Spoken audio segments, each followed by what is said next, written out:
This morning, I want to take us to Mark chapter 14, starting at verse 3. We're just a couple of days before the Passover meal when Jesus is arrested and crucified. While he was in Bethany, reclining at the table in the home of a man known as Simon the leper, a woman came with an alabaster jar of very expensive perfume made of pure nard. She broke the jar and poured the perfume on his head. Some of those present were saying indignantly to one another, "Why this waste of perfume? It could have been sold for more than a year's wages, and the money given to the poor." And they rebuked her harshly. "Leave her alone," Jesus said.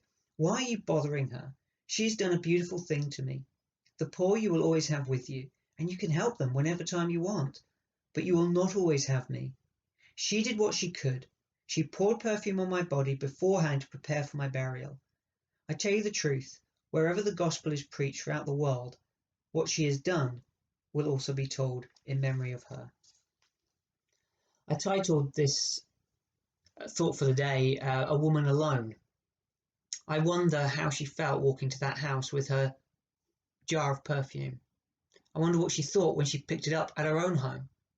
I wonder what led her to carry out this act, to say, "I am going to do this for my Lord." No matter who was there, she had her eye on one person, Jesus Christ, as her act of worship and compassion and devotion. So we don't know what led her to the act. However, we know that it was an act of compassion and love.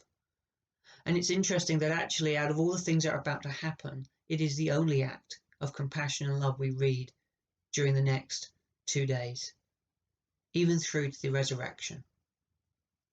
The response she was looking for? Nothing.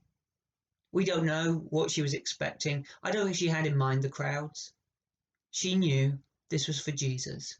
This, all that mattered. She was going to do this for Jesus. And it's interesting, the response of the people in comparison to the response of Christ. The response of the people were, "This is a waste. She's doing this for the wrong reasons. This is how it should have been better used." Jesus, his response is unlike anything we could have expected. Rather than just saying, "Isn't that a nice thing she did for me?" he says, "She's preparing me for my burial." It's interesting that Jesus has in mind his death. He's got that in the forefront of his vision. Now, we don't know if this woman had in mind Jesus' burial.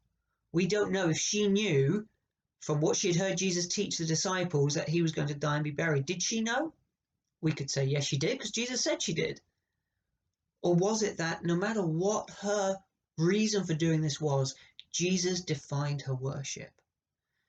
We don't always know what our current circumstances are. We don't know why we're going through what we're going through. And it can drive us crazy. But we can be like this woman with the alabaster jar and say, "I'm going to devote my time, my energy, all I have to worship Jesus. I'm going to give him everything I have. With the world looking on, I am going to look towards Jesus. I don't know why I'm doing this, but I know I love him because he loves me."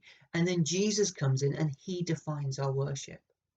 Have you ever thought about that? No matter your reason for worship, no matter what you think the effect of your worship is going to be, Jesus is the one who will define it. We cannot know what our worship is in preparation for. We cannot know what is about to come around the corner. But one thing Jesus does is he cherishes worship and devotion.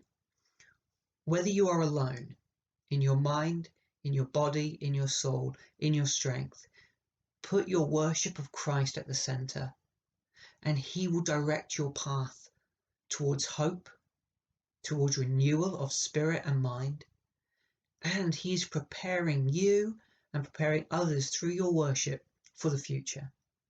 For us, as we prepare for Easter, let us consider that Christ kept in mind the cross and beyond the cross.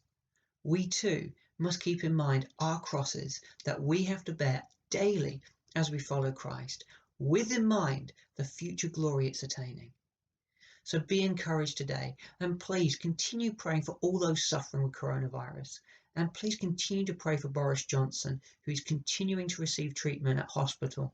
And may he know the touch of the Lord on his life and on his heart. And may we have a leader who knows the power and the love of Jesus Christ. Thank you. See you tomorrow for Maundy Thursday.